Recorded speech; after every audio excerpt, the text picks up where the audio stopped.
நண்பா, TNSTC driver conductor latest செய்திகள். போக்குவரத்து துறையில் பணிபுரியும் தினக்கூலி தொழிலாளர்களை சொந்த ஊர்களுக்கு இடமாற்றம் செய்ய வேண்டும். சிஐடியு கோரிக்கை. போக்குவரத்து துறையில் பணிபுரியும் தினக்கூலி தொழிலாளர்களை அவரவர் சொந்த ஊர்களுக்கு இடமாற்றம் செய்ய வேண்டுமென அரசு விரைவு போக்குவரத்து கழக ஊழியர் சங்கம் சிஐடியு தரப்பில் கோரிக்கை விடுக்கப்பட்டுள்ளது.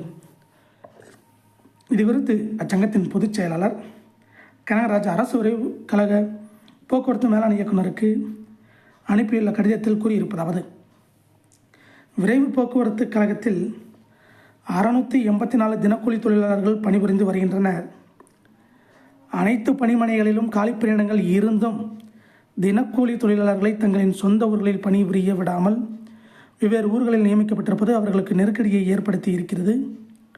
கடந்த 2013ஆம் ஆண்டு சட்டப்பேரவையில் போக்குவரத்து துறை அமைச்சர் அறிவித்ததன்படி கலந்தாய்வு நடத்தி அனைவருக்கும் அவரவர் சொந்த ஊர்களில் இடமாற்றம் செய்ய நடவடிக்கை எடுக்க வேண்டும் என கேட்டுக்கொள்கிறோம்.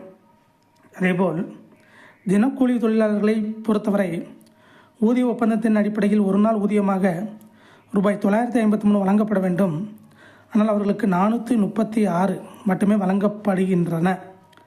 தொழிலாளர் நலத்துறை ஆணைய உத்தரவுப்படி பொது போக்குவரத்தில் பணிபுரியும் ஓட்டுநர் மற்றும் நடத்துனர்களுக்கு குறைந்தபட்ச கூலியாக சட்டப்படி அரசு 882 நிர்ணயித்துள்ளது.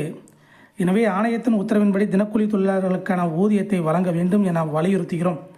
இவ்வாறு அதில் குறிப்பிடப்பட்டுள்ளது. இதை போன்ற TNSTC notification, first list, job vacancy செய்திகளை தெரிந்து கொள்ள நம்ம சேனலை சப்ஸ்கிரைப் பண்ணுங்கள், ஷேர் பண்ணுங்கள், லைக் பண்ணுங்கள். நன்றி, வணக்கம்.